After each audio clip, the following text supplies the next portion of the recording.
Victor Richards is one of the most mysterious, intimidating and jaw-dropping figures the bodybuilding world has ever seen.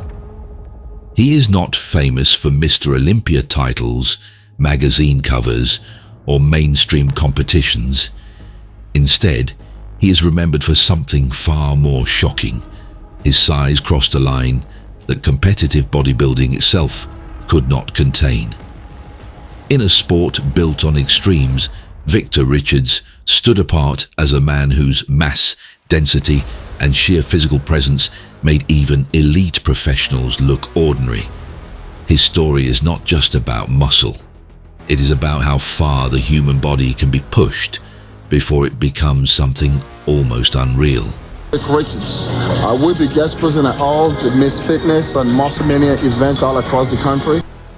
Too big for the sport bodybuilding rewards symmetry, proportion, conditioning, and stage presentation. But Victor Richards represented something different. At his peak, he reportedly weighed well over 300 pounds, with visible muscle separation, carrying thickness that went beyond what judges were prepared to evaluate. His arms looked inflated beyond anatomy, his chest rose like armor plating, and his delts appeared permanently capped. Standing next to seasoned pros, Victor didn't just dominate, he disrupted the visual balance of the stage. Judges, fans, and fellow athletes all agreed on one thing. Victor Richards was not lacking potential. He was too extreme for the system itself. Early life and genetic freak factor. Very little verified information exists about Victor Richards' early life, which only adds to his myth. What is undeniable, however, is that he possessed rare genetic advantages. Extremely thick muscle bellies, round insertions, and a frame capable of holding enormous mass without collapsing structurally. Even before reaching his peak, Victor displayed muscle maturity that most bodybuilders chase for decades. His physique did not look built, it looked forged. Physique that redefined mass monster.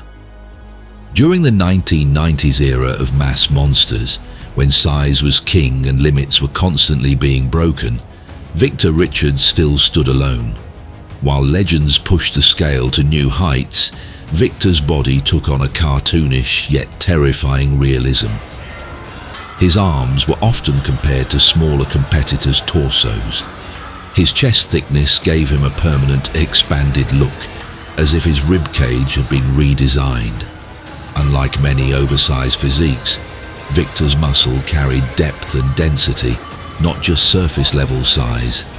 This combination made his body visually overwhelming, almost difficult to judge by traditional standards, why judges couldn't place him. Bodybuilding judging relies on comparisons. Victor Richards made comparison nearly impossible. His proportions were so exaggerated that placing him next to other competitors distorted the lineup.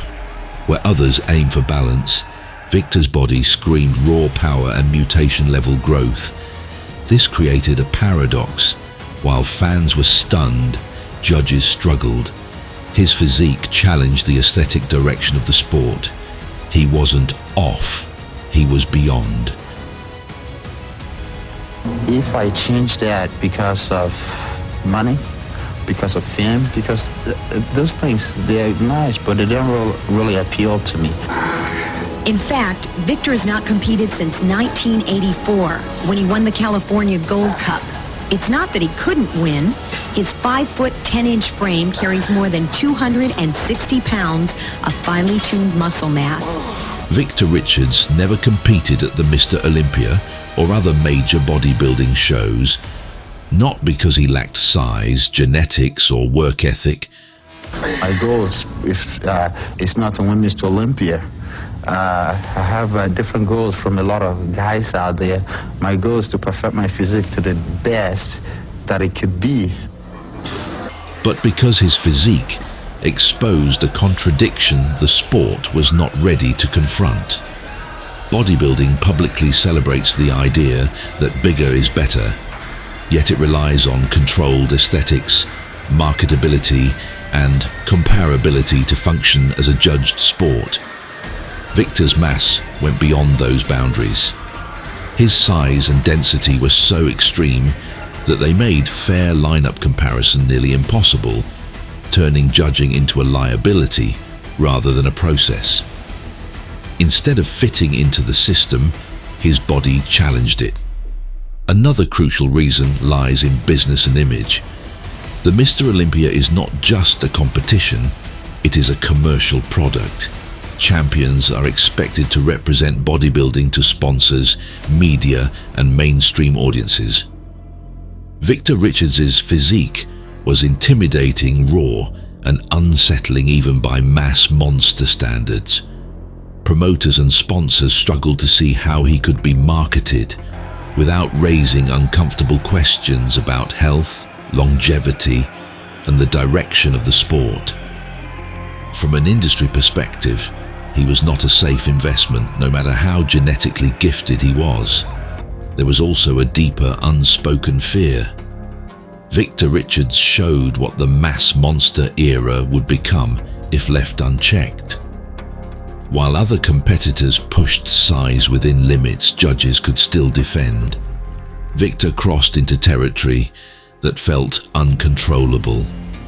Rewarding him on a major stage would have encouraged even more extreme physiques, accelerating the sport toward a place it may not have survived, physically, ethically, or publicly.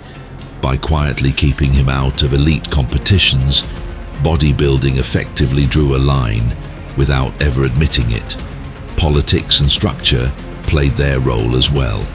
Reaching the Olympia stage requires more than an elite physique. It demands federation backing, promoter support, and strategic positioning through qualifying shows. Victor Richards lacked powerful industry figures willing to push him forward. And worse, his presence made decision-makers uncomfortable. He was never officially banned or rejected. Doors simply never opened. This silent exclusion is why his story exists more in underground discussions than in official records. Finally, the practical reality of maintaining such extreme size cannot be ignored. Preparing a physique like Victor's for competition conditioning would place enormous strain on the body, making consistent show appearances risky. Cutting down while preserving that mass, traveling, peaking, and staying healthy enough to compete repeatedly would be a challenge even for the most resilient athlete. All these factors combined created a situation where Victor Richards did not step onto bodybuilding's biggest stages, not because he was unworthy, but because he represented something the sport did not know how to judge, promote, or control. I've been training for 5 to 6 years. You're known as Mr. Big to the whole world. Why isn't Victor Richards going into the Olympia? Because I believe before you could be able to compete with other people, you gotta be able to compete with yourself first. And I believe just like to learn more about other people, you gotta know who you are.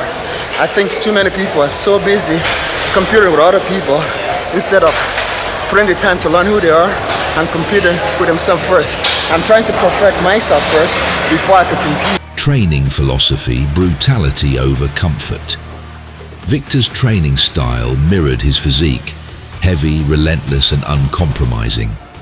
He favored brutal weights, low patience for comfort, and an intensity that bordered on self-destruction. His workouts were built around a maximum overload, deep contraction, and sheer volume. There was no chasing trends, no fancy techniques, just iron, pain, and repetition. This mentality built muscle that looked permanent, carved by years of war with gravity. Diet and size maintenance.